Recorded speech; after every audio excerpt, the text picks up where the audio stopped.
ਗੁਰੂ ਨਾਨਕ ਦੇਵ ਜੀ ਮਹਾਰਾਜ ਦਾ ਜੀਵਨ ਬਹੁਪੱਖੀ ਹੈ। ਉਂਝ ਤੇ ਹਰ ਵਿਅਕਤੀ ਆਪਣੀ ਜ਼ਿੰਦਗੀ ਦਾ ਕੁਝ ਹਿੱਸਾ ਸਮਾਜਿਕ ਰੱਖਦਾ ਹੈ, ਧਾਰਮਿਕ ਰੱਖਦਾ ਹੈ ਔਰ ਜੀਵਨ ਦੇ ਕੁਝ ਆਧਾਰ ਰਾਜਨੀਤਿਕ ਨੇ। ਜੀਵਨ ਇਹਨਾਂ ਤਿੰਨਾਂ ਬਨੇਰਿਆਂ ਦੇ ਵਿੱਚੋਂ ਹੀ ਲੰਘਦਾ ਹੈ ਔਰ ਇਹ ਤਿੰਨ ਮਜ਼ਬੂਤ ਚਾਹੀਦੇ ਨੇ, ਮਹਾਨ ਚਾਹੀਦੇ ਨੇ। ਰਹਿਬਰੀ ਪੁਰਸ਼, ਧਾਰਮਿਕ ਇਨਸਾਨ, ਪੈਗੰਬਰੀ ਪੁਰਸ਼ ਅਸੀਂ ਉਸ ਨੂੰ ਕਹਿੰਦੇ ਹਾਂ ਜਿਸ ਦੇ ਜੀਵਨ ਦੇ ਇਹ ਤਿੰਨੇ ਪਹਿਲੂ ਉਸਾਰੂ ਹੋਣ ਔਰ ਸੰਸਾਰ ਨੂੰ ਪ੍ਰੇਰਨਾ ਦੇਣ ਵਾਲੇ ਹੋਣ, ਆਨੰਦ ਤੇ ਸੁਖ ਸ਼ਾਂਤੀ ਵੰਡਣ ਵਾਲੇ ਹੋਣ। ਨਾਨਕ ਨਾਮ ਜਾਪਦਾ ਹੈ, ਇਹ ਇਸ ਦੇਸ਼ ਦੀ ਭਾਸ਼ਾ ਦੇ ਚੋਂ ਨਹੀਂ ਆਇਆ ਹੈ, ਅਗੰਮੀ ਆਇਆ ਹੈ, ਅਨਾਹਤ ਤੋਂ ਆਇਆ ਹੈ, ਪਰਮਾਤਮਾ ਤੋਂ ਆਇਆ ਹੈ। ਸੰਸਕ੍ਰਿਤ ਵਿਆਕਰਣ ਦੇ ਗਿਆਨੀ ਨਾਨਕ ਦੇ ਅਰਥ ਇੰਜ ਕਰਦੇ ਨੇ, ਨਾ ਅਨੇਕ, ਜਿਹਦੇ ਚ ਅਨੇਕਤਾ ਨਹੀਂ, ਜਿਸ ਦੇ ਚ ਦੂਜੀ ਗੱਲ ਨਹੀਂ, ਜਿਸ ਦੇ ਚ ਕੋਈ ਦੁਬਦਾ ਨਹੀਂ, ਜੋ ਇੱਕ ਦੀ ਗੱਲ ਕਰਦਾ ਹੈ, ਇੱਕ ਨੂੰ ਸੁਣਦਾ ਹੈ, ਇੱਕ ਨੂੰ ਵੇਖਦਾ ਹੈ, ਇੱਕ ਨੂੰ ਸੋਚਦਾ ਹੈ ਔਰ ਇੱਕ ਦੀ ਹੀ ਚਰਚਾ ਕਰਦਾ ਹੈ, ਇੱਕ ਨੂੰ ਸੁਪਨਿਆਂ ਦੇ ਚ ਲਿਆਉਂਦਾ ਹੈ, ਇੱਕ ਦੀ ਹੀ ਝਲਕ ਜਾਗਰਤ ਅਵਸਥਾ ਦੇ ਚ ਦੇਖਦਾ ਹੈ। ਜਿਹਦਾ ਉਪਦੇਸ਼ ਇੱਕ ਦਾ ਹੈ, ਜਿਹਦਾ ਸੰਦੇਸ਼ ਇੱਕ ਦਾ ਹੈ, ਉਹਨੂੰ ਕਹਿੰਦੇ ਨੇ ਨਾਨਕ, ਨਾ ਅਨੇਕ, ਜਿਹਦੇ ਚ ਅਨੇਕਤਾ ਹੈ ਹੀ ਨਹੀਂ। ਗੁਰੂ ਨਾਨਕ ਦੇਵ ਜੀ ਮਹਾਰਾਜ ਦਾ ਕਲਾਮ ਵੀ ਏਕੇ ਤੋਂ ਸ਼ੁਰੂ ਹੁੰਦਾ ਹੈ। ਗੁਰੂ ਗ੍ਰੰਥ ਸਾਹਿਬ ਜੀ ਮਹਾਰਾਜ ਦਾ ਪਹਿਲਾ ਅਕਸ਼ਰ ਇੱਕ ਹੈ ਤੇ ਗੁਰੂ ਨਾਨਕ ਦੇਵ ਜੀ ਮਹਾਰਾਜ ਦੀ ਸਾਰੀ ਵਿਚਾਰਧਾਰਾ ਇੱਕ ਦੇ ਆਲੇ ਦੁਆਲੇ ਘੁੰਮਦੀ ਹੈ, ਇੱਕ ਦੀ ਹੀ ਪ੍ਰਕਰਮਾ ਕਰਦੀ ਹੈ, ਏਕੇ ਦਾ ਹੀ ਅਨੁਸਰਨ ਕਰਦੀ ਹੈ, ਇੱਕ ਨੂੰ ਹੀ ਸਜਦਾ ਕਰਦੀ ਹੈ, ਇੱਕ ਨੂੰ ਹੀ ਪ੍ਰਣਾਮ ਕਰਦੀ ਹੈ। ਗੁਰੂ ਗ੍ਰੰਥ ਸਾਹਿਬ ਜੀ ਮਹਾਰਾਜ ਦੀ ਸਾਰੀ ਵਿਚਾਰਧਾਰਾ ਦਰਅਸਲ ਇੱਕ ਦੀ ਵਿਚਾਰ ਔਰ ਧਰਮ ਦੀ ਇਹੀ ਬੁਨਿਆਦ ਹੈ ਕਿ ਸਮੂਹ ਬ੍ਰਹਿਮੰਡ ਦੀ ਅਨੇਕਤਾ ਦੇ ਵਿੱਚੋਂ ਇੱਕ ਨੂੰ ਲੱਭਿਆ ਜਾਏ, ਇੱਕ ਨੂੰ ਸਮਝਿਆ ਜਾਏ, ਇੱਕ ਨੂੰ ਵੇਖਿਆ ਜਾਏ ਔਰ ਇੱਕ ਦੀ ਪ੍ਰਾਪਤੀ ਕੀਤੀ ਜਾਏ। ਅਗਰ ਇੱਕ ਪ੍ਰਾਪਤ ਹੋ ਗਿਆ ਤਾਂ ਦੁਬਦਾ ਖਤਮ, ਅਗਰ ਇੱਕ ਨੂੰ ਵੇਖ ਲਿਆ ਤਾਂ ਫਿਰ ਦੁਤੀਆ ਨਾਸਤੀ। ਅਗਰ ਸਭ ਕੁਝ ਇੱਕ ਹੈ ਔਰ ਉਸ ਏਕੇ ਵਿੱਚ ਮੈਂ ਵੀ ਹਾਂ ਤਾਂ ਫਿਰ ਦੂਜਾ ਕੌਣ ਤੇ ਤੀਜਾ ਕੌਣ, ਫਿਰ ਕੌਣ ਵੈਰੀ, ਫਿਰ ਕੌਣ ਦੁਸ਼ਮਣ, ਫਿਰ ਕੌਣ ਛੋਟਾ, ਫਿਰ ਕੌਣ ਵੱਡਾ। ਦਰਅਸਲ ਮਨੁੱਖ ਦੀਆਂ तमाम ਸਮੱਸਿਆਵਾਂ ਦਾ ਸਮਾਧਾਨ ਵੀ ਇਹ ਹੈ ਕਿ ਮਨੁੱਖ ਇੱਕ ਨਾਲ ਜੁੜੇ ਤੇ ਏਕੇ ਨੂੰ ਸਮਝੇ। ਤੋ ਨਾਨਕ ਦੇ ਅਰਥ ਨੇ ਜਿਹਦੇ ਚ ਅਨੇਕਤਾ ਨਹੀਂ, ਤੇ ਨਾਨਕ ਦਾ ਉਪਦੇਸ਼ ਹੈ ਹਰ ਏਕ ਸਿਮਰ, ਏਕ ਸਿਮਰ, ਏਕ ਸਿਮਰ ਭਾਈ। ਇੱਕ ਦਾ ਹੀ ਚਿੰਤਨ ਕਰ, ਇੱਕ ਨੂੰ ਆਪਣੇ ਚੇਤੇ ਦੇ ਚ ਲਿਆ, ਇੱਕ ਨੂੰ ਆਪਣੇ ਵਿਚਾਰ ਮੰਡਲ ਦੇ ਚ ਲਿਆ। ਉਸ ਪੂਰਨ ਪੁਰਖ ਦਾ ਅਨੰਤ ਸਮਾਜਿਕ ਪਹਿਲੂ ਵੀ ਹੈ, ਰਾਜਨੀਤਿਕ ਪਹਿਲੂ ਵੀ ਹੈ ਔਰ ਦਰਅਸਲ ਜੋ ਧਾਰਮਿਕ ਪੁਰਸ਼ ਹੈ, ਜੋ ਏਕੇ ਨਾਲ ਜੁੜਿਆ ਹੈ, ਉਹਨੇ ਹਰ ਤਲ ਵਿੱਚ ਆਈਆਂ ਹੋਈਆਂ ਬੁਰਾਈਆਂ ਨੂੰ ਦੂਰ ਕਰਨਾ।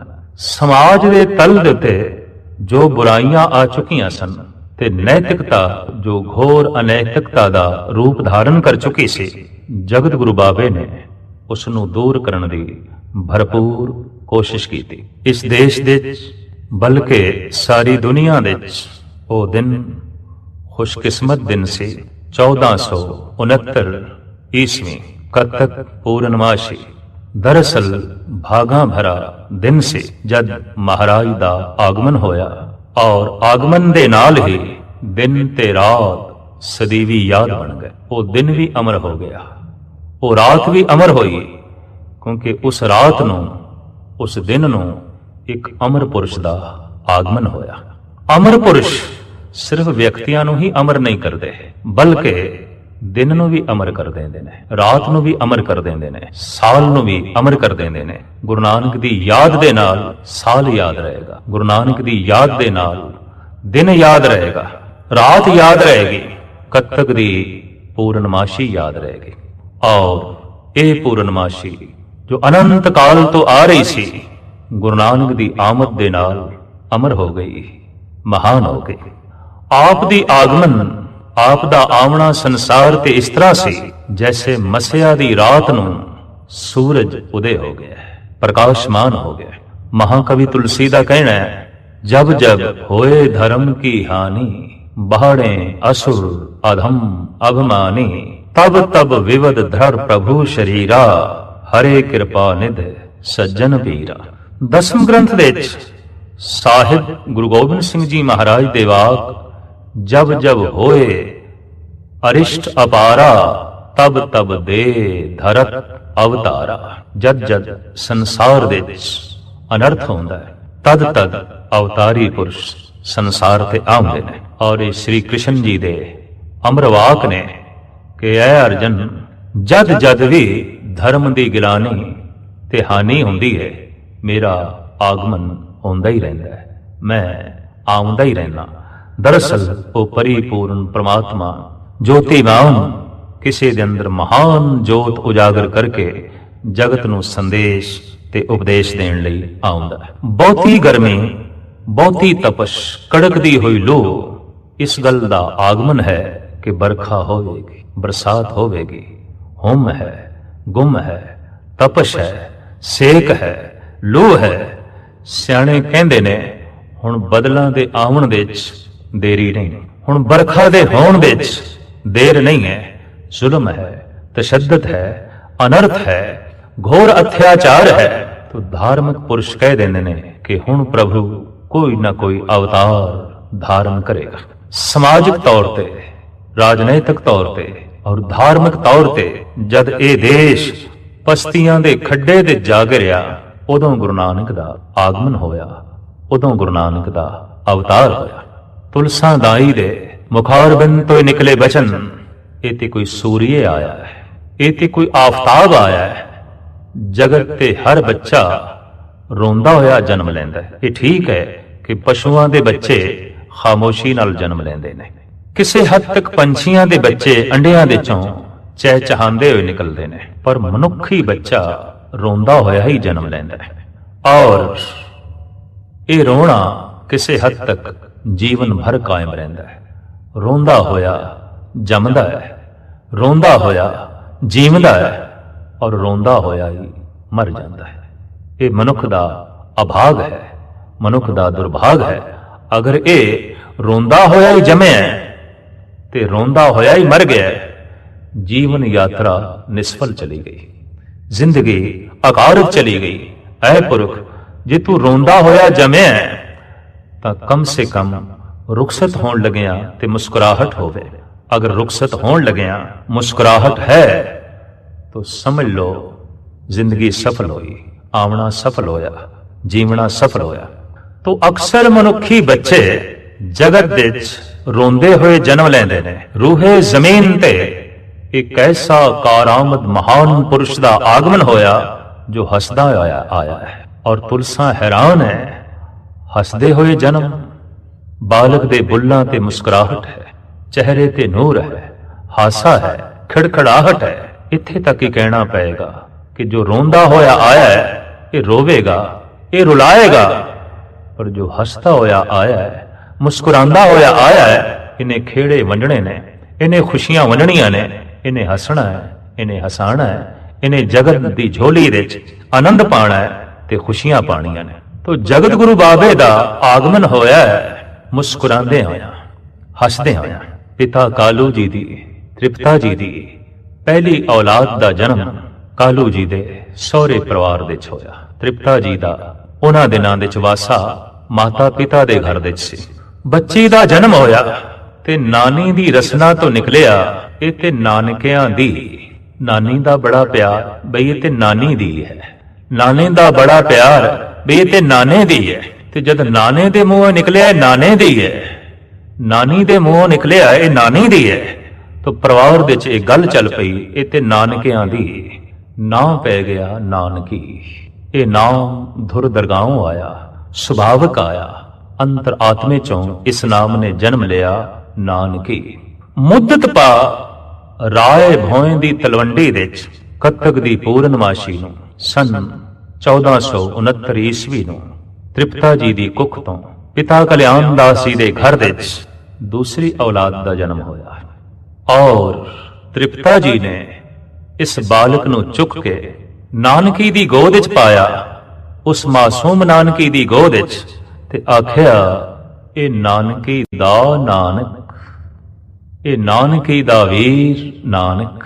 ਇਸ ਤਰ੍ਹਾਂ ਇੱਕ ਮਾਂ ਦੇ ਮੂੰਹੋਂ ਨਾਮ ਨਿਕਲਿਆ ਔਰ ਇੱਕ ਨਾਮ ਮਾਤਾ ਦੇ ਮੂੰਹੋਂ ਨਿਕਲਿਆ। ਭਾਵ ਪੁੱਤਰੀ ਦਾ ਨਾਮ ਨਾਨੀ ਨੇ ਰੱਖਿਆ, ਪੁੱਤਰ ਦਾ ਨਾਮ ਮਾਤਾ ਨੇ ਰੱਖਿਆ।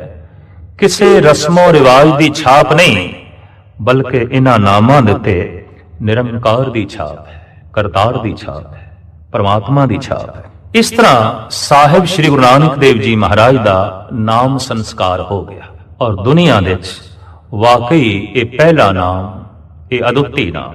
ਕਿਆਮਤ ਨਾਮੇ ਦੇ ਬਾਣੀ ਵੱਡੀ ਨਿਆਮਤ ਅਲੀ ਸ਼ਾਹ ਦਾ ਕਹਿਣਾ ਹੈ, ਬੂਦ ਨਾਨਕ ਆਰਫੇ ਮਰਦੇ ਖੁਦਾ, ਰਾਜ਼ ਹਾਏ ਮਾਰਫਤ ਜੋ ਰਾਹੇ ਖੁਸ਼ਾ। ਜਗਤ ਦੇ ਵਿੱਚ ਇੱਕ ਨਾਨਕ ਨਾਮ ਦਾ ਖੁਦਾਵੰਦ ਤਾਲਾ ਦਾ ਨਜ਼ਦੀਕੀ ਖੁਦਾ ਦੇ ਰਾਜ਼ ਨੂੰ ਸਮਝਣ ਵਾਲਾ ਪ੍ਰਗਟ ਹੋਵੇਗਾ, ਜੋ ਦੁਨੀਆ ਦੇ ਉੱਤੇ ਖੁਦਾ ਦੇ ਗੁੱਝੇ ਭੇਦ ਮਨਜ਼ਰ ਆਮ ਕਰੇਗਾ, ਪ੍ਰਗਟ ਕਰੇਗਾ ਔਰ ਜੋ ਇੱਕ ਸਿੱਧਾ ਤੇ ਸਰਲ ਤੇ ਸੌਖਾ ਮਾਰਗ ਪਰਮਾਤਮਾ ਦੀ ਪ੍ਰਾਪਤੀ ਦਾ ਜਗਤ ਨੂੰ ਦੱਸੇਗਾ। ਬੂਦ ਨਾਨਕ ਆਰਫੇ ਮਰਦੇ ਖੁਦਾ, ਰਾਜ਼ ਹਾਏ ਮਾਰਫਤ ਜੋ ਰਾਹੇ ਕੁਸ਼ਾ। ਸੋ ਇਸ ਤਰੀਕੇ ਦੇ ਨਾਲ ਸਾਹਿਬ ਸ੍ਰੀ ਗੁਰੂ ਨਾਨਕ ਦੇਵ ਜੀ ਮਹਾਰਾਜ ਦਾ ਆਗਮਨ ਹੋਇਆ ਤੇ ਆਪ ਸਹਿਜੇ ਸਹਿਜੇ ਵੱਡੇ ਹੋ ਰਹੇ ਨੇ। ਬੱਚਿਆਂ ਨਾਲ ਆਪ ਖੇਡਦੇ ਨੇ, ਪਰ ਖੇਡਦੇ ਚ ਵੀ ਧੁਨੀ ਸਤਨਾਮ ਦੀ ਲਾਉਂਦੇ ਨੇ। ਆਮ ਲੋਕਾਂ ਦਾ ਤਾਂ ਕਿਸੇ ਹੱਦ ਤੱਕ ਧਰਮ ਵੀ ਖੇਡ ਹੈ, ਖਿਲੌਣਾ ਹੈ, ਪਰ ਬਾਬੇ ਦਾ ਖੇਡਣਾ ਵੀ ਧਰਮ ਹੈ, ਸਾਧਨਾ ਹੈ, ਸਮਾਧੀ ਹੈ। ਭਗਤ ਕਬੀਰ ਜੀ ਮਹਾਰਾਜ ਕਹਿੰਦੇ ਨੇ, ਮਾਥੇ ਤਿਲਕ ਹੱਥ ਮਾਲਾ ਬਾਨਾ, ਲੋਗਨ ਰਾਮ ਖਿਡੌਣਾ ਜਾਣਾ। ਲੋਕਾਂ ਨੇ ਰੱਬ ਨੂੰ ਖਿਡੌਣਾ ਹੀ ਸਮਝਿਆ ਔਰ ਖਿਡੌਣੇ ਨਾਲ ਤੇ ਮਨੁੱਖ ਖੇਡਦਾ। ਤੋ ਜਗਤ ਲਈ ਧਰਮ ਇੱਕ ਖਿਡੌਣਾ ਹੈ, ਇੱਕ ਖੇਡ ਹੈ, ਪਰ ਬਾਬੇ ਲਈ ਖੇਡ ਵੀ ਧਰਮ ਹੈ, ਬਾਬੇ ਲਈ ਖੇਡ ਵੀ ਪਰਮਾਤਮਾ ਹੈ, ਬਾਬੇ ਲਈ ਖੇਡਣਾ ਵੀ ਸਮਾਧੀ ਹੈ। ਤੋ ਆਪ ਬੱਚਿਆਂ ਨਾਲ ਖੇਡਦੇ ਨੇ, ਗੱਲ ਸਤਨਾਮ ਦੀ ਕਰਦੇ ਨੇ, ਗੱਲ ਪਰਮਾਤਮਾ ਦੀ ਕਰਦੇ ਨੇ, ਗੱਲ ਅਕਾਲ ਪੁਰਖ ਦੀ ਕਰਦੇ ਨੇ ਔਰ ਇਸ ਬਿਸਮਾਦ ਅਵਸਥਾ ਚ ਕਰਦੇ ਨੇ। ਇਤਨੇ ਰੰਗੇ ਹੋਏ ਢੰਗ ਨਾਲ ਕਰਦੇ ਨੇ, ਇਤਨੀ ਇਕਾਗਰਤਾ ਦੇ ਨਾਲ ਕਰਦੇ ਨੇ ਕਿ ਆਪ ਦੀ ਇਕਾਗਰਤਾ ਦਾ ਅਸਰ ਬੱਚਿਆਂ ਤੇ ਵੀ ਪਿਆ ਹੈ ਔਰ ਬੱਚੇ ਵੀ ਸਮਾਧੀ ਲੀਨ ਹੋਏ। ਧਨ ਨੇ ਉਹ ਬੱਚੇ ਜਿਨ੍ਹਾਂ ਨੂੰ ਗੁਰੂ ਨਾਨਕ ਦੇ ਸੰਗ ਖੇਡਣਾ ਨਸੀਬ ਹੋਇਆ ਔਰ ਗੁਰੂ ਨਾਨਕ ਦੇ ਸੰਗ ਸਮਾਧੀ ਲਾਣ ਦੀ ਜਾਚ ਆਈ ਔਰ ਗੁਰੂ ਨਾਨਕ ਦੇ ਬੋਲ ਨੂੰ ਸੁਣ ਕੇ ਉਹ ਪ੍ਰਮਾਤਮਾ ਨਾਲ ਜੁੜੇ, ਅਕਾਲ ਪੁਰਖ ਦੇ ਨਾਲ ਜੁੜੇ।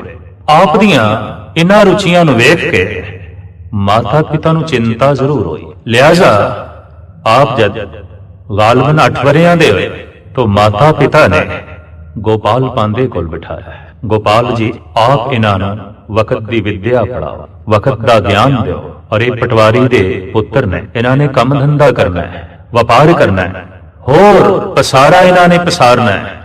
ਇਸ ਲਈ ਆਪ ਇਹਨਾਂ ਨੂੰ ਮਹਾਨ ਵਿਦਵਾਨ ਬਣਾਓ।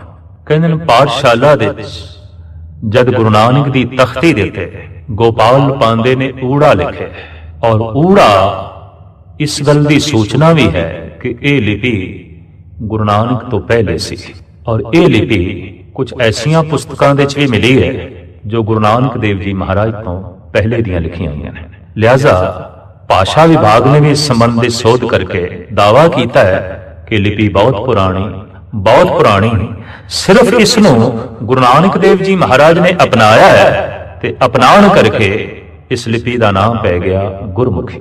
ਇਸ ਲਿਪੀ ਦੀ ਪੜ੍ਹਾਈ ਜਾਰੀ ਕੀਤੀ ਗੁਰੂ ਅੰਗਦ ਦੇਵ ਜੀ ਮਹਾਰਾਜ ਨੇ ਔਰ ਬਾਅਦ ਵਿੱਚ ਸਹਿਜੇ ਸਹਿਜੇ ਇਹ ਲਿਪੀ ਪੰਜਾਬ ਦੇ ਭਾਸ਼ਾਵਾਂ ਵਿੱਚ ਔਰ ਬੋਲਚਾਲ ਵਿੱਚ ਅੱਖਰਾਂ ਵਿੱਚ ਲਿਖੀ ਜਾਣ ਲੱਗੀ ਔਰ ਇਸ ਢੰਗ ਦੇ ਨਾਲ तमाम ਧਾਰਮਿਕ ਸਿੱਖ ਜਗਤ ਦਾ ਸਾਹਿਤ, ਇਤਿਹਾਸ, ਗਿਆਨ ਇਸ ਲਿਪੀ ਦੇ ਵਿੱਚ ਲਿਖਿਆ ਗਿਆ।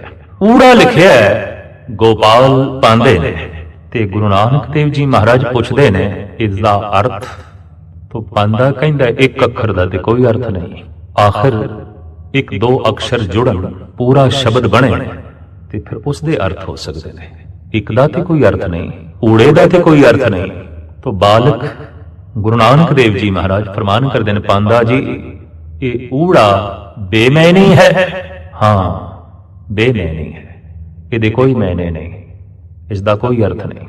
तो गुरु नानक देव जी महाराज एकदम अपने वस्त्र झाड़ के खड़े हो गए और कहने लगे, पांदा जी फिर बेमैनी अखर मैं नहीं पढ़ने, और इस दुनिया दे मैं बेमैनी अखर पढ़न वास्ते नहीं आया।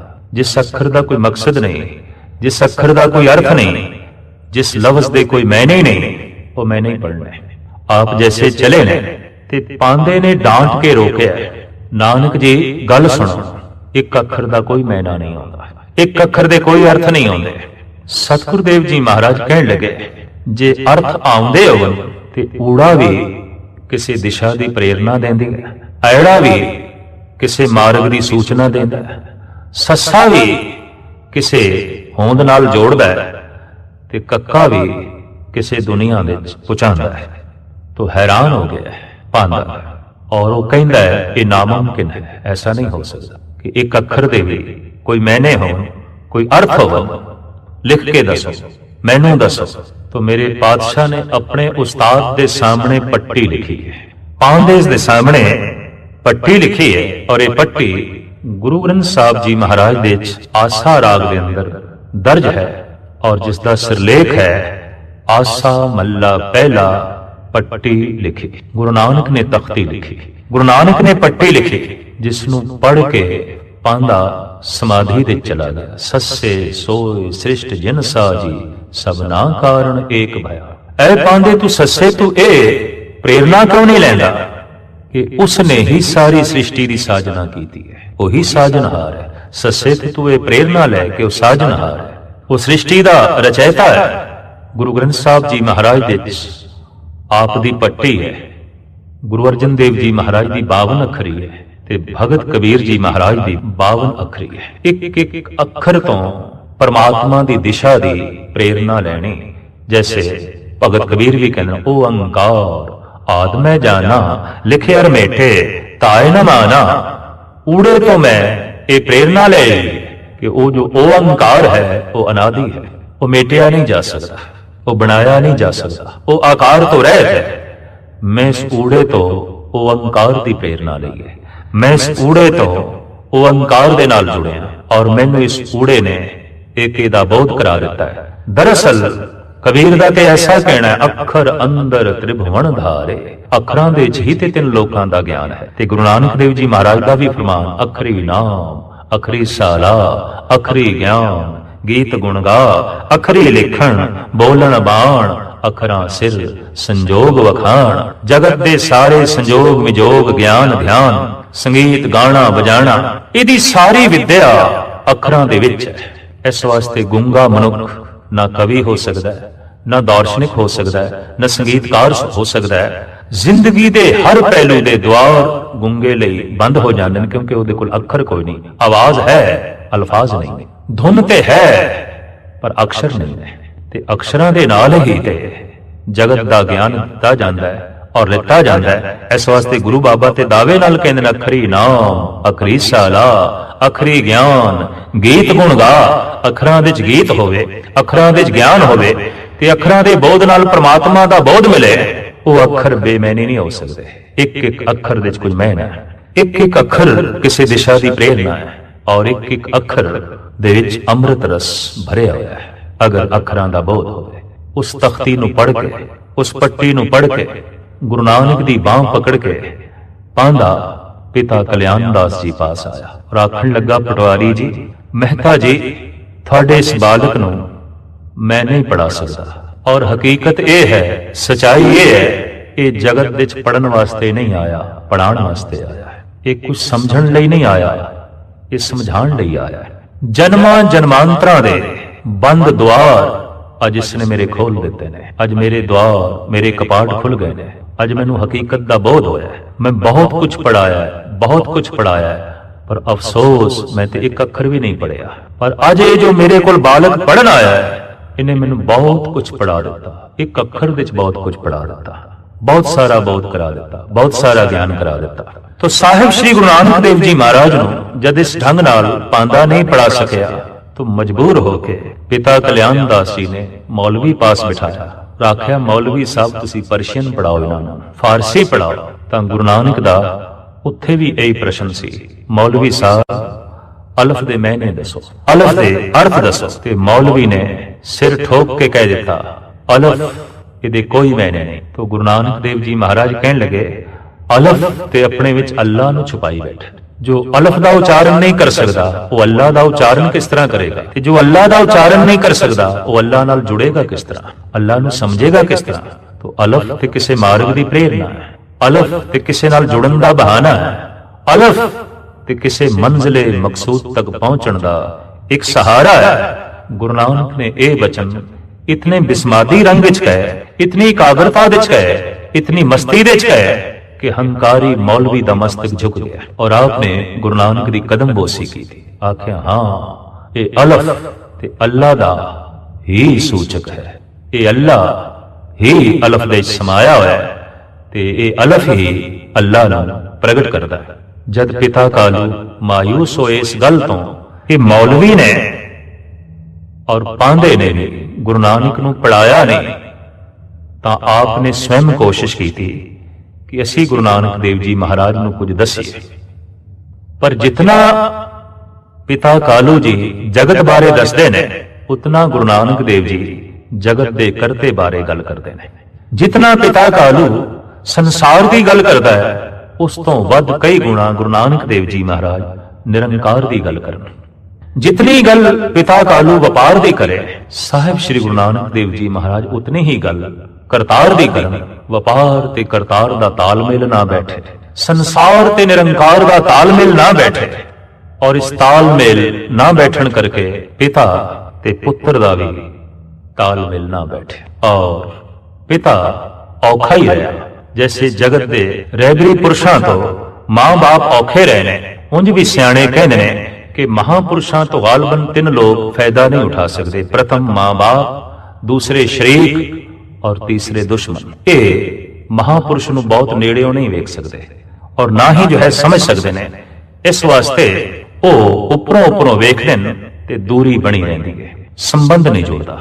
ਤਾਂ ਪਿਤਾ ਕਾਲੂ ਨੂੰ ਇਸ ਗੱਲ ਦੀ ਚਿੰਤਾ ਹੋਈ ਕਿ ਮੇਰੇ ਘਰ ਦੇ ਤੇ ਉਹ ਪੁੱਤਰ ਆ ਗਿਆ ਹੈ ਜੋ ਸੁਦਾਈ ਹੈ, ਪਰ ਕੌਣ ਪਿਤਾ ਕਲਿਆਣ ਦਾਸ ਨੂੰ ਸਮਝੇ ਔਰ ਦਸਾਵੇ ਕਿ ਕਲਿਆਣ ਦਾਸ ਜੀ, ਪਿਤਾ ਕਾਲੂ ਜੀ ਇਹ ਸੁਦਾਈ ਨਹੀਂ, ਇਹ ਸਾਰੇ ਜਗਤ ਨੂੰ ਮਤ ਦੇਣ ਆਇਆ ਹੈ, ਇਹ ਸਾਰੇ ਜਗਤ ਦੇ ਭੂਤ ਨੇ ਉਤਾਰਨ ਆਇਆ ਹੈ, ਇਹ ਸਮਗਰ ਜ਼ਿੰਦਗੀ ਨੂੰ ਇੱਕ ਤਾਲ ਦੇਣ ਲਈ ਆਇਆ ਹੈ ਔਰ ਸਾਰੇ ਸੰਸਾਰ ਨੂੰ ਉਸ ਇੱਕ ਨਿਰੰਕਾਰ ਦੇ ਨਾਲ ਜੋੜਨ ਲਈ ਆਇਆ ਹੈ। ਸਾਹਿਬ ਸ੍ਰੀ ਗੁਰੂ ਨਾਨਕ ਦੇਵ ਜੀ ਮਹਾਰਾਜ ਚਾਹੇ ਜਿੱਧਰਨ ਵਿਚਰਨ, ਕਿਸੇ ਪਾਸੇ ਬੈਠਣ, ਘਰ ਦੇ ਚ ਨੇ, ਬਾਹਰ ਨੇ, ਗੱਲ ਇੱਕ ਦੀ ਕਰਦੇ ਨੇ, ਵੇਖਦੇ ਇੱਕ ਨੂੰ ਨੇ, ਬੋਲਦੇ ਇੱਕ ਦੇ ਬਾਰੇ ਨੇ।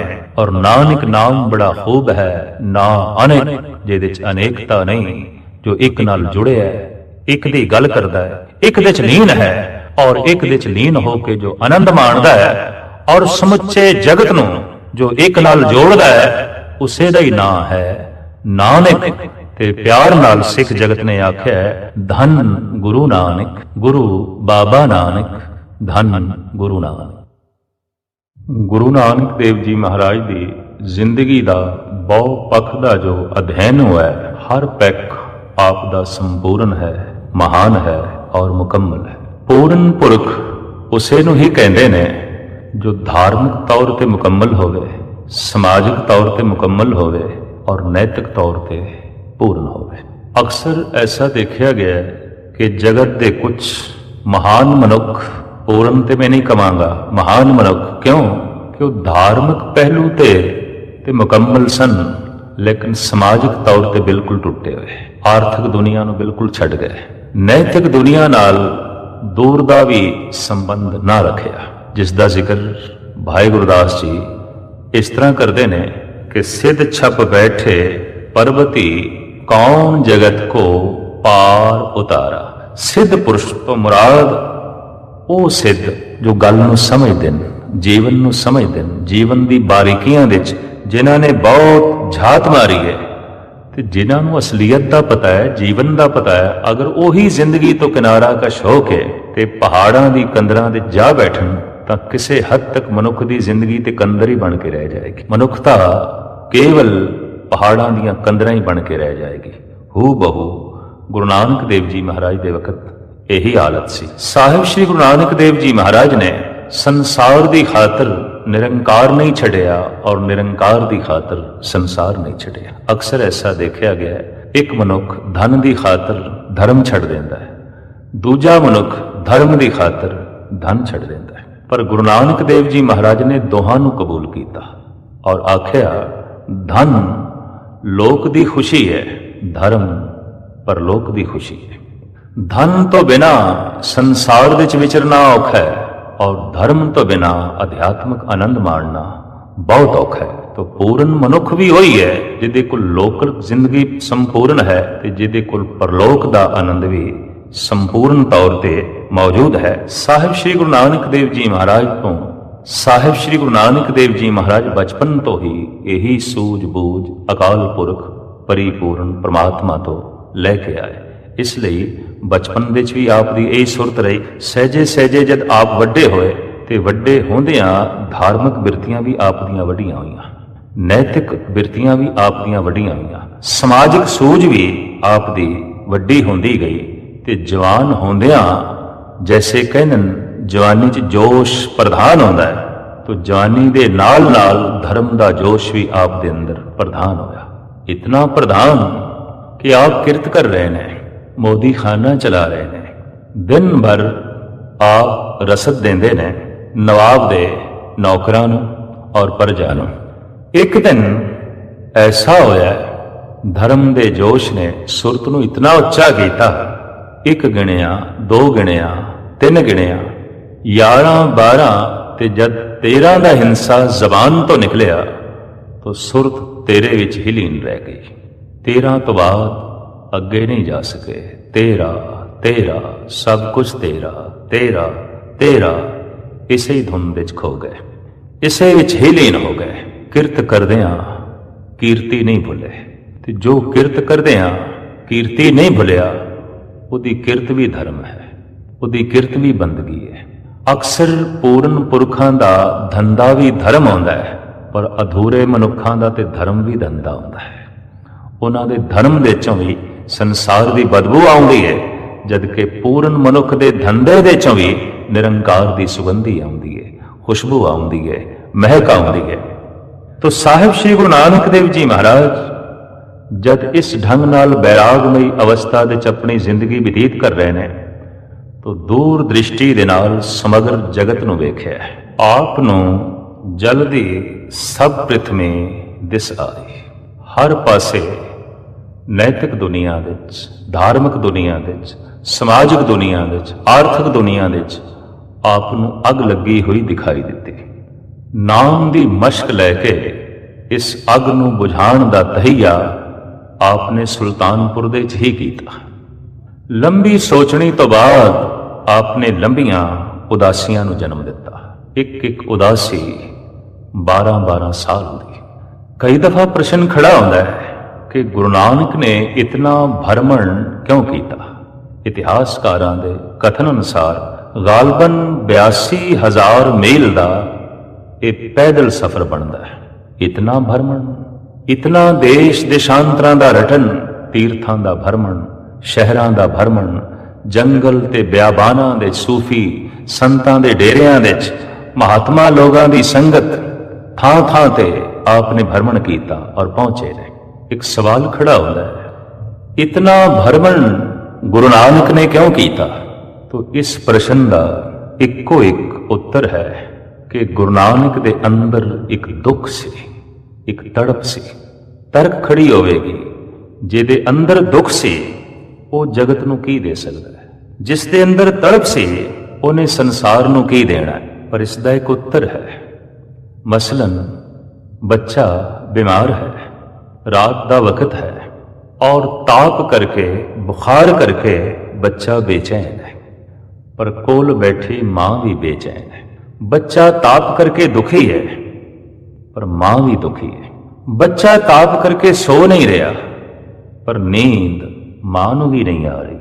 ਪੁੱਛਿਆ ਜਾ ਸਕਦਾ ਹੈ ਇਸ ਮਾਂ ਕੋਲੋਂ ਵੀ ਤਾਪ ਤੇ ਬੱਚੇ ਨੂੰ ਚੜਿਆ, ਤੈਨੂੰ ਤੇ ਨਹੀਂ, ਤੂੰ ਆਰਾਮ ਨਾਲ ਸੌਂ ਜਾ। ਪਰ ਮਾਂ ਨੇ ਇਹੀ ਆਖਣਾ, ਨਹੀਂ ਮੈਂ ਨਹੀਂ ਸੋ ਸਕਦੀ। ਕਿਉਂ? ਜਿਹੜਾ ਤਾਪ ਬੱਚੇ ਦੇ ਤਨ ਨੂੰ ਚੜਿਆ ਹੋਇਆ ਉਹੀ ਤਾਪ ਮਾਂ ਦੇ ਮਨ ਨੂੰ ਚੜਿਆ ਹੈ। ਬੱਚਾ ਤਨ ਕਰਕੇ ਦੁਖੀ ਹੈ, ਮਾਂ ਮਨ ਕਰਕੇ ਦੁਖੀ ਹੈ। ਬੱਚੇ ਦੇ ਤਾਪ ਨੂੰ ਜਦ ਮਾਂ ਨੇ ਆਪਣੇ ਹਿਰਦੇ ਵਿੱਚ ਵਸਾਇਆ ਤਾਂ ਉਹ ਸਾਰੀ ਰਾਤ ਚੈਨ ਨਾਲ ਸੋ ਨਹੀਂ ਸਕੀ। ਇੱਕ ਬੱਚੇ ਦਾ ਦੁੱਖ, ਤੇ ਜਦ ਉਸ ਦੁੱਖ ਨੂੰ ਹਿਰਦੇ ਵਿੱਚ ਵਸਾਇਆ ਤੇ ਮਾਂ ਸਾਰੀ ਰਾਤ ਚੈਨ ਨਾਲ ਸੋ ਨਹੀਂ ਸਕੀ। ਤੇ ਜਦ ਸਾਰੀ ਦੁਨੀਆ ਦਾ ਗਮ, ਸਾਰੀ ਦੁਨੀਆ ਦਾ ਦੁੱਖ ਉਹਨੂੰ ਗੁਰੂ ਨਾਨਕ ਨੇ ਆਪਣੇ ਹਿਰਦੇ 'ਚ ਥਾਂ ਦਿੱਤੀ, ਤਾਂ ਉਹ ਚੈਨ ਨਾਲ ਸੁਲਤਾਨਪੁਰ ਕਿਸ ਤਰ੍ਹਾਂ ਰਹਿ ਸਕਦੇ ਸਨ? ਉਹ ਆਰਾਮ ਨਾਲ ਆਪਣੇ ਪਰਿਵਾਰ ਵਿੱਚ ਕਿਸ ਤਰ੍ਹਾਂ ਰਹਿ ਸਕਦੇ ਸਨ? ਆਪ ਨੂੰ ਸਾਰੇ ਦਾ ਸਾਰਾ ਸੰਸਾਰ ਜਲਦਾ ਹੋਇਆ ਦਿਖਾਈ ਦਿੱਤਾ। ਆਪ ਨੇ ਰਟਨ ਆਰੰਭ ਕਰ ਦਿੱਤਾ ਤੇ ਆਪ ਦੇ ਰਟਨ ਵਿੱਚ ਪਹਿਲੇ ਚੋਟੀ ਦੇ ਤੀਰਥ ਨੇ। ਤੀਰਥਾਂ ਤੇ ਹੀ ਰਟਨ ਕਿਉਂ ਕੀਤਾ? ਪਹਿਲੀ ਉਦਾਸੀ ਵਿੱਚ ਗੁਰੂ ਨਾਨਕ ਦੇਵ ਜੀ ਮਹਾਰਾਜ ਨੇ, ਦਰਅਸਲ ਤੀਰਥ ਧਰਮ ਦੇ ਚਸ਼ਮੇ ਸਨ, ਤੇ ਜੇ ਚਸ਼ਮਾ ਹੀ ਗੰਦਾ ਹੈ ਤੇ ਲੋਕਾਂ ਨੂੰ ਪਾਣੀ ਗੰਦਾ ਮਿਲਣਾ ਸੀ।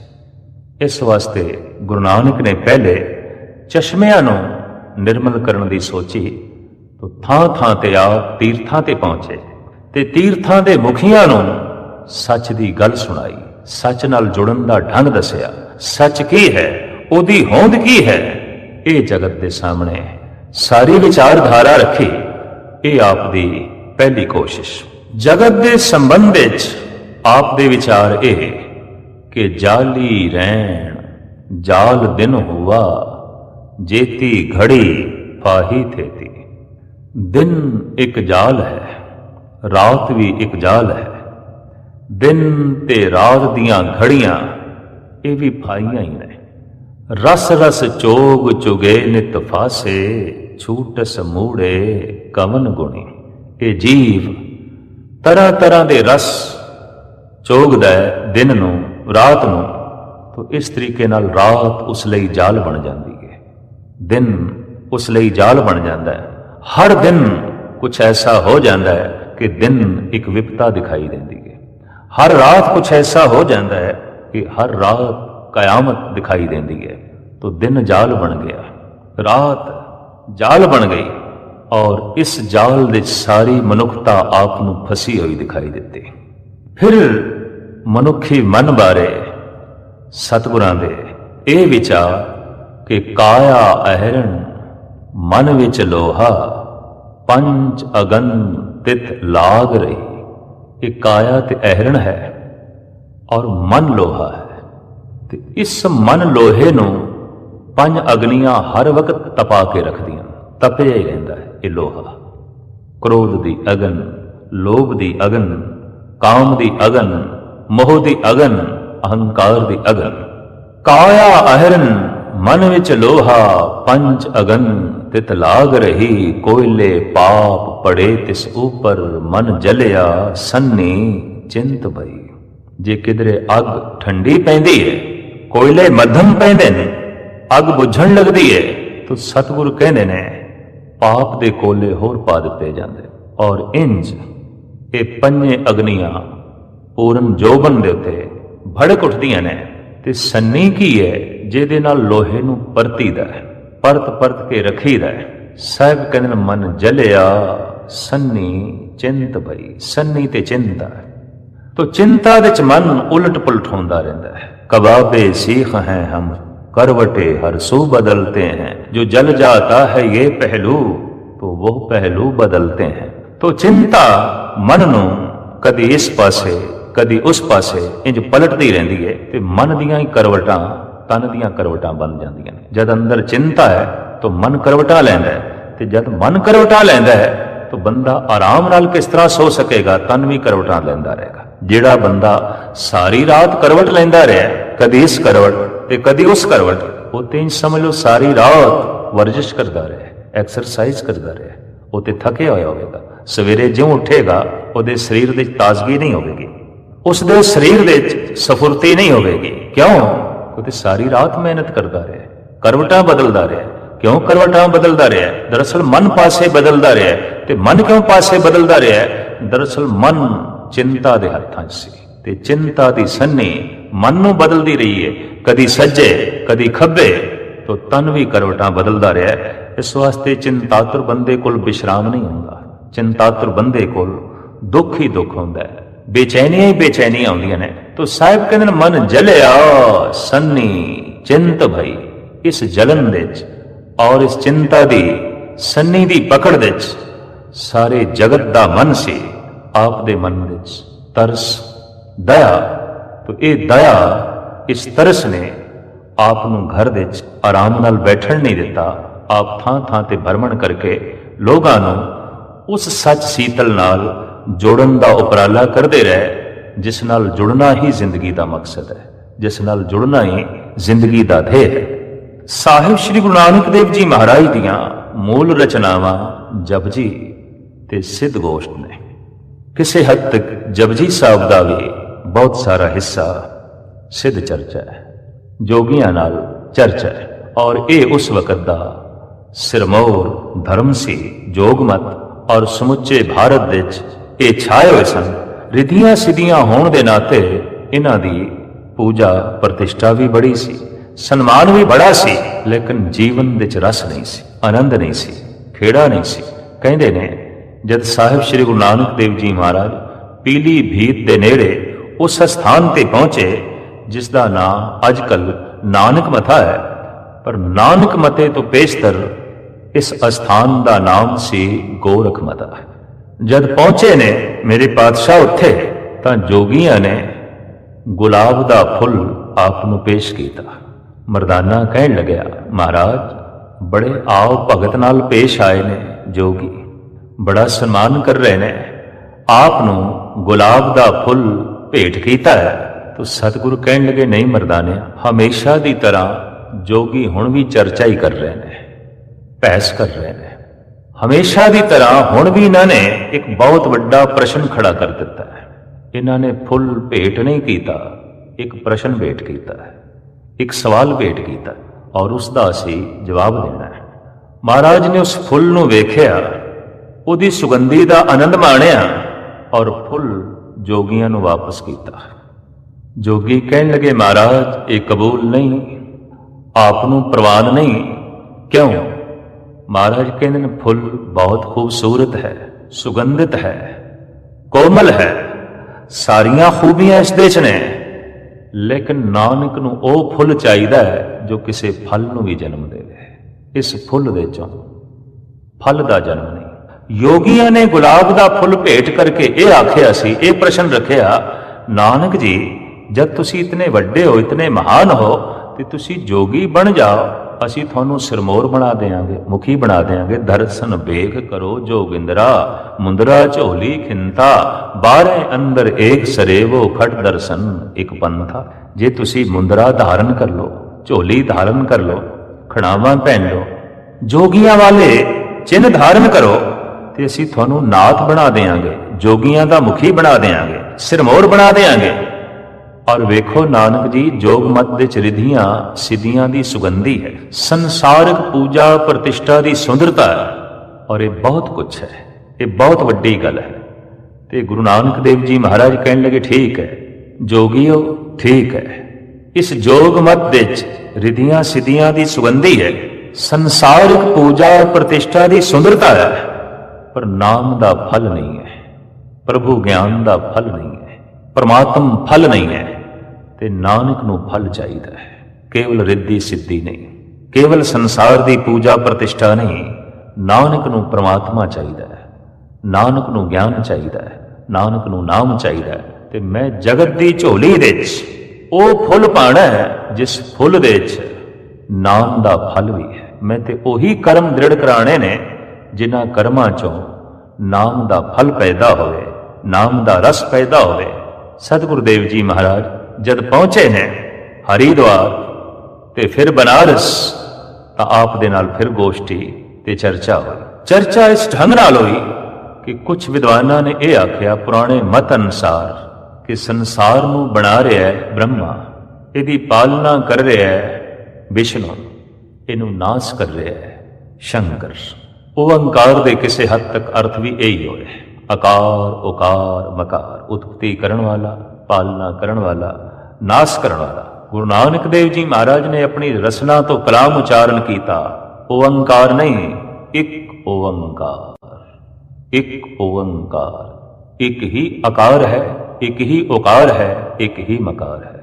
ਇੱਕ ਤੋਂ ਉਤਪਤੀ ਹੋ ਰਹੀ ਹੈ, ਇੱਕ ਤੋਂ ਪਾਲਣਾ ਹੋ ਰਹੀ ਹੈ, ਔਰ ਇੱਕ ਤੋਂ ਹੀ ਨਾਸ ਹੋ ਰਿਹਾ ਹੈ। ਸੰਸਾਰ ਦਾ ਧਿਰ ਇੱਕ ਹੈ, ਅਨੇਕ ਨਹੀਂ ਹੈ। ਸਮੂਹ ਬ੍ਰਹਿਮੰਡ ਦੀ ਅਨੇਕਤਾ ਦਾ ਮੂਲ ਇੱਕ ਹੈ। ਉਸੇ ਇੱਕ ਤੋਂ ਉਤਪਤੀ ਹੋ ਰਹੀ ਹੈ, ਉਸੇ ਇੱਕ ਤੋਂ ਪਾਲਣਾ ਹੋ ਰਹੀ ਹੈ, ਔਰ ਉਸੇ ਇੱਕ ਤੋਂ ਹੀ ਸੰਘਾਰ ਚੱਲ ਰਿਹਾ ਹੈ। ਪ੍ਰਸ਼ਨ ਖੜਾ ਹੋਇਆ, ਜੋ ਪਾਲਣਾ ਕਰ ਰਿਹਾ ਹੈ ਉਹਨੂੰ ਨਾਸ ਕਰਨ ਦੀ ਕੀ ਲੋੜ ਹੈ, ਤੇ ਜਿਹੜਾ ਨਾਸ ਕਰ ਰਿਹਾ ਹੈ ਉਹਨੂੰ ਉਤਪਤੀ ਕਰਨ ਦੀ ਕੀ ਲੋੜ ਹੈ। ਤਾਂ ਸਤਿਗੁਰ ਕਹਿੰਦੇ ਨੇ ਖੇਲ, ਕੋਈ ਮੁੱਦਾ ਨਹੀਂ, ਕੋਈ ਮਕਸਦ ਨਹੀਂ ਹੈ।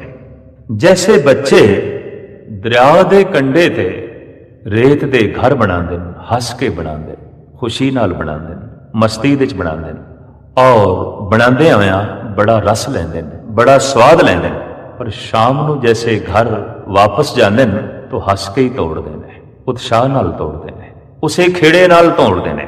ਬਣਾਉਣ ਲੱਗਿਆਂ ਵੀ ਹਾਸਾ, ਤੋੜਨ ਲੱਗਿਆਂ ਵੀ ਹਾਸਾ। ਬਣਾਉਣ ਲੱਗਿਆਂ ਵੀ ਖੁਸ਼ ਸਨ, ਹੁਣ ਤੋੜਨ ਲੱਗਿਆਂ ਵੀ ਖੁਸ਼ ਸਨ। ਖਿੜਖਿੜਾ ਕੇ ਬਣਾ ਰਹੇ ਸਨ ਔਰ ਖਿੜਖਿੜਾ ਕੇ ਤੋੜ ਰਹੇ ਸਨ। ਕਿਉਂ ਕਿ ਬਣਾਉਣ ਦਾ ਜਦ ਕੋਈ ਮੁੱਦਾ ਹੀ ਨਹੀਂ, ਕੋਈ ਮਕਸਦ ਹੀ ਨਹੀਂ, ਤਾਂ ਐਸਾ ਬਣਾਉਣਾ ਇੱਕ ਖੇਡ ਹੈ। ਖੇਲ ਦੇ ਵਿੱਚ ਕੋਈ ਮੁੱਦਾ ਨਹੀਂ ਹੁੰਦਾ, ਖੇਲ ਦੇ ਵਿੱਚ ਕੋਈ ਮਕਸਦ ਨਹੀਂ ਹੁੰਦਾ। ਖੇਲ ਸਿਰਫ ਖੇਲ ਹੈ। ਇਸ ਵਾਸਤੇ ਸਤਿਗੁਰੂ ਦੇਵ ਜੀ ਮਹਾਰਾਜ, ਗੁਰੂ ਅਰਜਨ ਦੇਵ ਜੀ ਮਹਾਰਾਜ ਦਾ ਫਰਮਾਨ ਹੈ ਕਿ ਸਮੁੱਚਾ ਜਗਤ ਪਰਮਾਤਮਾ ਦਾ ਖੇਲ ਹੈ। ਆਵਨ ਜਾਨ ਇੱਕ ਖੇਲ ਬਣਾਇਆ, ਆ ਗਿਆ ਕਾਰੀ ਕੀਨੀ ਮਾਇਆ। ਇਹਨੂੰ ਗੁਰੂ ਗੋਬਿੰਦ ਸਿੰਘ ਜੀ ਮਹਾਰਾਜ ਕਹਿੰਦੇ ਨੇ ਤਮਾਸ਼ਾ ਹੈ, ਖੇਲ ਹੈ। ਮੈਂ ਹੂੰ ਪਰਮ ਪੁਰਖ ਕੋ ਦਾਸਾ, ਦੇਖਣ ਆਇਓ ਜਗਤ ਤਮਾਸ਼ਾ। ਮੈਂ ਤੇ ਸੰਸਾਰ ਦਾ ਤਮਾਸ਼ਾ ਵੇਖਣ ਨਹੀਂ ਆਇਆ, ਖੇਲ ਵੇਖਣ ਨਹੀਂ ਆਇਆ। ਖੇਲ ਦੇ ਵਿੱਚ ਸਿਰਫ ਇੱਕ ਵਿਧੀ ਵਿਧਾਨ ਹੈ, ਨਿਯਮ ਹੈ, ਹੋਰ ਤੇ ਕੁਝ ਨਹੀਂ ਹੈ, ਮਕਸਦ ਨਹੀਂ ਹੈ। ਅਕਸਰ ਦੇਖਿਆ ਗਿਆ ਹੈ ਕਿ ਕਾਰੋਬਾਰ ਦੇ ਵਿੱਚ, ਧੰਦੇ ਦੇ ਵਿੱਚ ਜਾਂ ਆਮ ਸੰਸਾਰੀ ਕਿਰਤ ਦੇ ਵਿੱਚ ਕੋਈ ਬੰਦਾ ਬੇਈਮਾਨੀ ਕਰੇ ਤਾਂ ਜਗਤ ਕਬੂਲ ਕਰ ਲੈਂਦਾ, ਚਲਦੀ ਰਹਿੰਦੀ ਹੈ। ਪਰ ਕੋਈ ਖੇਡ ਦੇ ਵਿੱਚ ਬੇਈਮਾਨੀ ਕਰੇ, ਤਾਸ਼ ਖੇਡ ਰਿਹਾ, ਕੋਈ ਕੁਸ਼ਤੀ ਖੇਡ ਰਿਹਾ ਹੈ ਜਾਂ ਫੁੱਟਬਾਲ ਖੇਡ ਰਿਹਾ ਹੈ, ਗਰਜ਼ ਕੇ ਜੋ ਖੇਲ ਹੈ ਉਹਦੇ 'ਚ ਕੋਈ ਬੇਈਮਾਨੀ ਕਰੇ ਤਾਂ ਕਬੂਲ ਨਹੀਂ, ਪ੍ਰਵਾਨ ਨਹੀਂ। ਲੜਾਈ ਹੋ ਸਕਦੀ ਹੈ, ਝਗੜਾ ਹੋ ਸਕਦਾ ਹੈ। ਕਿਉਂ? ਖੇਲ ਦੇ ਆਧਾਰ ਹੀ ਨਿਯਮ ਹੈ, ਤੇ ਜਦ ਨਿਯਮ ਹੀ ਤੋੜ ਦਿੱਤਾ ਤਾਂ ਖੇਲ ਖੇਲ ਨਹੀਂ ਰਹਿ ਜਾਂਦਾ। ਖੇਲ ਵੀ ਧੰਦਾ ਹੋ ਜਾਂਦਾ ਹੈ, ਖੇਲ ਵੀ ਸੰਸਾਰ ਬਣ ਜਾਂਦਾ ਹੈ, ਖੇਲ ਵੀ ਬਾਜ਼ਾਰ ਬਣ ਜਾਂਦਾ ਹੈ। ਖੇਲ ਤੇ ਉਤਨੇ ਚਿਰ ਤੱਕ ਖੇਲ ਹੈ ਜਦ ਕੋਈ ਮੁੱਦਾ ਨਹੀਂ ਤੇ ਮਕਸਦ ਨਹੀਂ, ਤੇ ਖੇਲ ਦਾ ਆਧਾਰ ਕੇਵਲ ਇੱਕੋ ਹੀ ਹੈ, ਨਿਯਮ। ਤਾਂ ਪ੍ਰਮਾਤਮਾ ਦੀ ਇਹ ਸਾਰੀ ਜਿਹੜੀ ਬਣਤਰ ਹੈ ਕਿਸੇ ਨਿਯਮ ਤੇ ਖੜੀ ਹੈ, ਔਰ ਜੇ ਟੁੱਟ ਭੱਜ ਹੈ ਇਹ ਵੀ ਕਿਸੇ ਨਿਯਮ ਤੇ ਖੜੀ ਹੈ। ਪਰ ਬਣਾਉਣ ਦਾ ਉਸਦਾ ਕੋਈ ਮੁੱਦਾ ਨਹੀਂ। ਅਗਰ ਕੁਝ ਮਨੁੱਖ ਬਣਾ ਕੇ ਬਣਨਾ ਚਾਹੁੰਦਾ ਹੈ ਤਾਂ ਸਪਸ਼ਟ ਗੱਲ ਹੈ ਮਨੁੱਖ ਅਧੂਰਾ ਹੈ। ਪੂਰਾ ਮਕਾਨ ਬਣਾ ਕੇ ਕੁਝ ਬਣਨਾ ਚਾਹੁੰਦਾ ਹੈ, ਕੰਮ ਧੰਦਾ ਬਣਾ ਕੇ ਕੁਝ ਬਣਨਾ ਚਾਹੁੰਦਾ ਹੈ, ਮਨੁੱਖ ਕੁਝ ਬਣਨਾ ਚਾਹੁੰਦਾ ਹੈ, ਤਾਂ ਬਣਨ ਲਈ ਉਹਨੂੰ ਕੁਝ ਚਾਹੀਦਾ ਹੈ। ਮਨੁੱਖ ਦੇ ਬਣਾਉਣ ਦੇ ਨਾਲ ਕੁਝ ਮੁੱਦਾ ਹੈ, ਕਿਉਂਕਿ ਕੁਝ ਬਣਦਾ ਹੈ ਤੇ ਖੁਦ ਵੀ ਬਣਦਾ ਹੈ, ਖੁਦ ਵੀ ਸੰਵਰਦਾ ਹੈ ਤੇ ਸ਼ਿੰਗਾਰਿਆ ਜਾਂਦਾ ਹੈ ਤੇ ਅਗਾਂਹ ਵੱਧਦਾ ਹੈ। ਅਗਰ ਪ੍ਰਮਾਤਮਾ ਦੇ ਵੀ ਬਣਾਉਣ ਦਾ ਕੁਝ ਮਕਸਦ ਹੈ, ਮੁੱਦਾ ਹੈ, ਤੇ ਬਣਾਉਣ ਨਾਲ ਹੀ ਉਹ ਕੁਝ ਬਣ ਸਕਦਾ ਹੈ, ਤਾਂ ਇਤਨੀ ਗੱਲ ਸਪਸ਼ਟ ਹੈ, ਅਧੂਰਾ ਹੈ, ਅਜੇ ਅਧੂਰਾ ਹੈ। ਕੁਝ ਬਣਾ ਕੇ ਬਣੇਗਾ, ਕੁਝ ਬਣਾਏਗਾ, ਕੁਝ ਉਸਦਾ ਮੁੱਦਾ ਹੈ। ਮੁੱਦਾ ਉਸਦਾ ਹੁੰਦਾ ਹੈ, ਮਕਸਦ ਉਸਦਾ ਹੁੰਦਾ ਹੈ ਜੋ ਅਧੂਰਾ ਹੈ। ਤਾਂ ਪ੍ਰਮਾਤਮਾ ਤੇ ਸੰਪੂਰਨ ਹੈ, ਪੂਰਨ। ਪੂਰਨ ਉਸ ਨੂੰ ਕਹਿੰਦੇ ਨੇ ਜਿਹਦੀ ਕੋਈ ਸੀਮਾ ਨਹੀਂ, ਕਿੱਥੋਂ ਸ਼ੁਰੂ ਹੁੰਦਾ ਹੈ, ਕਿੱਥੇ ਖਤਮ ਹੁੰਦਾ ਹੈ, ਕੋਈ ਸੀਮਾ ਨਹੀਂ। ਤਾਂ ਉਸਦੇ ਬਣਾਉਣ ਦਾ ਕੋਈ ਮੁੱਦਾ ਨਹੀਂ, ਔਰ ਵਿਗਾੜਨ ਦਾ ਵੀ, ਨਾਸ਼ ਕਰਨ ਦਾ ਵੀ ਕੋਈ ਮੁੱਦਾ ਨਹੀਂ। ਫਿਰ ਕੀ ਹੈ? ਖੇਲ। ਆਵਨ ਜਾਨ ਇੱਕ ਖੇਲ ਬਣਾਇਆ, ਆ ਗਿਆ ਕਾਰੀ ਕੀਨੀ ਮਾਇਆ। ਇਹ ਤੇ ਉਸਦਾ ਖੇਲ ਹੈ। ਤਾਂ ਗੁਰੂ ਨਾਨਕ ਦੇਵ ਜੀ ਮਹਾਰਾਜ ਕਹਿਣ ਲੱਗੇ ਉਸ ਤੋਂ ਉਤਪਤੀ ਹੋ ਰਹੀ ਹੈ, ਉਸ ਤੋਂ ਪਾਲਣਾ ਹੋ ਰਹੀ ਹੈ, ਔਰ ਉਸੇ ਤੋਂ ਹੀ ਨਾਸ ਹੋ ਰਿਹਾ ਹੈ, ਔਰ ਉਸੇ ਦਾ ਹੀ ਖੇਲ ਹੈ, ਉਸੇ ਦੀ ਲੀਲਾ ਹੈ। ਤਾਂ ਪ੍ਰਸ਼ਨ ਖੜਾ ਹੋਇਆ, ਕਿਆ ਬ੍ਰਹਮਾ ਵਿਸ਼ਨ ਮਹੇਸ਼ ਨਹੀਂ ਨੇ? ਸਤਿਗੁਰੂ ਕਹਿਣ ਲੱਗੇ ਹੈਗੇ ਨੇ। ਇਸ ਕਾਇਆ ਅੰਦਰ ਬ੍ਰਹਮਾ ਵਿਸ਼ਨ ਮਹੇਸ਼ਾ, ਜਿਸ ਉਪਤ ਸਭ ਸੰਸਾਰਾ। ਪ੍ਰਮਾਤਮਾ ਦੇ ਨਾਮ ਵਿਅਕਤੀਆਂ ਨੂੰ ਦਿੱਤੇ ਗਏ, ਬੰਦਿਆਂ ਨੂੰ ਦਿੱਤੇ ਗਏ। ਤਾਂ ਸਾਹਿਬ ਕਹਿੰਦੇ ਨੇ ਇਹ ਬ੍ਰਹਮਾ, ਇਹ ਵਿਸ਼ਨ, ਇਹ ਮਹੇਸ਼, ਇਹ ਮਨੁੱਖ ਦੇ ਅੰਦਰ ਨੇ। ਰਜੋਗੁਣ, ਤਮੋਗੁਣ, ਸਤੋਗੁਣ। ਰਜੋਗੁਣ ਬਣਾਉਣ ਦੀਆਂ ਰੁਚੀਆਂ, ਇਹ तमाम ਜੀਵਾਂ ਦੇ ਅੰਦਰ ਰਜੋਗੁਣ ਮੌਜੂਦ ਹੈ। ਪੰਛੀ ਵੀ ਘੋਂਸਲੇ ਬਣਾਉਂਦੇ ਨੇ, ਕੀੜੇ ਮਕੌੜੇ ਵੀ ਖੁੱਡਾਂ ਬਣਾਉਂਦੇ ਨੇ, ਮਨੁੱਖ ਵੀ ਕੁਝ ਬਣਾਉਂਦਾ ਹੈ, ਰੇਲਾਂ ਮੋਟਰਾਂ ਗੱਡੀਆਂ ਬਣਾ ਰਿਹਾ ਹੈ, ਸੜਕਾਂ ਬਣਾ ਰਿਹਾ ਹੈ, ਪੁੱਲ ਬਣਾ ਰਿਹਾ ਹੈ, ਤਰ੍ਹਾਂ ਤਰ੍ਹਾਂ ਦੇ ਸਾਜ਼ੋ ਸਮਾਨ ਬਣਾ ਰਿਹਾ ਹੈ। ਇਹ ਜਿਹੜੀ ਬਣਾਉਣ ਦੀ ਰੁਚੀ ਹੈ ਇਹ ਰਜੋ ਗੁਣ ਹੈ। ਤੇ ਜੋ ਕੁਝ ਬਣਾਇਆ ਹੈ ਇਹ ਟਿਕਿਆ ਰਵੇ ਔਰ ਇਹਨੂੰ ਟਿਕਾਈ ਰੱਖਣਾ ਹੈ। ਦਰਅਸਲ ਇਹ ਪਾਲਣਾ ਦੀ ਰੁਚੀ ਵੀ ਮਨੁੱਖ ਦੇ ਅੰਦਰ ਸਤੋ ਗੁਣ, ਇਹ ਵਿਸ਼ਨੂੰ ਹੈ। ਬਣਾਉਣ ਦੀ ਰੁਚੀ ਬ੍ਰਹਮਾ ਹੈ। ਤੇ ਯਕੀਨ ਜਾਣੋ ਮਨੁੱਖ ਹੀ ਨਾਸ ਕਰਦਾ ਹੈ ਔਰ ਮਨੁੱਖ ਹੀ ਨਾਸ ਕਰਨ ਦੇ ਸਾਜ਼ੋ ਸਮਾਨ ਬਣਾਉਂਦਾ ਹੈ। ਕਿਉਂ ਬਣਾਉਂਦਾ ਹੈ? ਮਨੁੱਖ ਦੇ ਅੰਦਰ ਤਮੋ ਗੁਣ ਹੈ। ਐਟਮ ਬੰਬ ਮਨੁੱਖ ਬਣਾ ਰਿਹਾ ਹੈ, ਹਾਈਡਰੋਜਨ ਬੰਬ ਮਨੁੱਖ ਬਣਾ ਰਿਹਾ ਹੈ, ਬਸਤੀਆਂ ਦੀਆਂ ਬਸਤੀਆਂ ਮਨੁੱਖ ਨੇ ਉਜਾੜੀਆਂ ਨੇ, ਸ਼ਹਿਰਾਂ ਦੇ ਸ਼ਹਿਰ ਮਨੁੱਖ ਨੇ ਤਬਾਹ ਕੀਤੇ ਨੇ, ਮੁਲਕਾਂ ਦੇ ਮੁਲਕ ਗਰਕ ਕੀਤੇ ਨੇ ਤਾਂ ਮਨੁੱਖ ਨੇ ਹੀ ਕੀਤੇ ਨੇ। ਕਿਉਂ ਕਿ ਮਨੁੱਖ ਦੇ ਅੰਦਰ ਤਮੋ ਗੁਣ ਵੀ ਹੈ। ਸਿਰਫ ਮਕਾਨ ਬਣਾਉਂਦਾ ਨਹੀਂ, ਮਕਾਨ ਢਾਂਦਾ ਵੀ ਹੈ। ਸਿਰਫ ਇਹ ਸ਼ਹਿਰ ਤਾਮੀਰ ਨਹੀਂ ਕਰਦਾ, ਸ਼ਹਿਰਾਂ ਨੂੰ ਅੱਗ ਵੀ ਲਾਉਂਦਾ। ਸਿਰਫ ਬਸਤੀਆਂ ਬਸਾਉਂਦਾ ਨਹੀਂ ਬਲਕਿ ਮਨੁੱਖ ਬਸਤੀਆਂ ਉਜਾੜਦਾ ਵੀ ਹੈ। ਜਦ ਰਜੋ ਗੁਣ ਪ੍ਰਧਾਨ ਹੁੰਦਾ ਹੈ ਤਾਂ ਕੁਝ ਬਣਾਉਂਦਾ ਹੈ, ਤੇ ਜਦ ਤਮੋ ਗੁਣ ਪ੍ਰਧਾਨ ਹੁੰਦਾ ਹੈ ਕੁਝ ਵਿਗਾੜਦਾ ਹੈ। ਜਦ ਸਤੋ ਗੁਣ ਪ੍ਰਧਾਨ ਹੁੰਦਾ ਹੈ ਤਾਂ ਉਸਾਰੇ ਹੋਏ ਦੀ ਪਾਲਣਾ ਕਰਦਾ ਹੈ, ਉਹਨੂੰ ਟਿਕਾਉਣ ਦੀ ਜੋ ਹੈ ਕੋਸ਼ਿਸ਼ ਕਰਦਾ ਹੈ। ਸਾਹਿਬ ਕਹਿੰਦੇ ਨੇ ਇਹ ਤਿੰਨੇ ਗੁਣ ਬ੍ਰਹਮਾ ਵਿਸ਼ਨ ਮਹੇਸ਼ ਨੇ ਔਰ ਮਨੁੱਖ ਦੇ ਅੰਦਰ ਨੇ, ਔਰ ਇਸੇ ਨਾਲ ਹੀ ਸਮੁੱਚੇ ਸੰਸਾਰ ਦੀ ਕਾਰ ਚੱਲ ਰਹੀ ਹੈ, ਵਿਹਾਰ ਚੱਲ ਰਿਹਾ ਹੈ, ਸਮਗਰ ਜੋ ਹੈ ਜਗਤ ਚੱਲ ਰਿਹਾ ਹੈ। ਸਾਹਿਬ ਸ੍ਰੀ ਗੁਰੂ ਨਾਨਕ ਦੇਵ ਜੀ ਮਹਾਰਾਜ ਦਾ ਫਿਰ ਮੂਲ ਉਪਦੇਸ਼, ਮਨੁੱਖ ਆਪਣੇ ਸ਼ੁਭ ਕਰਮਾਂ ਕਰਕੇ ਪ੍ਰਮਾਤਮਾ ਦੇ ਨੇੜੇ ਹੈ, ਅਸ਼ੁਭ ਕਰਮਾਂ ਕਰਕੇ ਦੂਰ ਹੈ। ਕਰਮੀ ਆਪੋ ਆਪਣੀ ਕੇ ਨੇੜੇ ਕੇ ਦੂਰ। ਜੋ ਪ੍ਰਮਾਤਮਾ ਦੇ ਨੇੜੇ ਹੈ ਉਹ ਸਵਰਗ ਦੇ ਨੇੜੇ ਹੈ, ਜੋ ਪ੍ਰਮਾਤਮਾ ਤੋਂ ਦੂਰ ਹੈ ਉਹ ਨਰਕ ਦੇ 'ਚ ਹੈ। ਜੋ ਪ੍ਰਮਾਤਮਾ ਦੇ ਨੇੜੇ ਹੈ ਉਹ ਪ੍ਰਕਾਸ਼ ਦੇ 'ਚ ਹੈ, ਜੋ ਪ੍ਰਮਾਤਮਾ ਤੋਂ ਦੂਰ ਹੈ ਅੰਧਕਾਰ ਦੇ 'ਚ ਹੈ।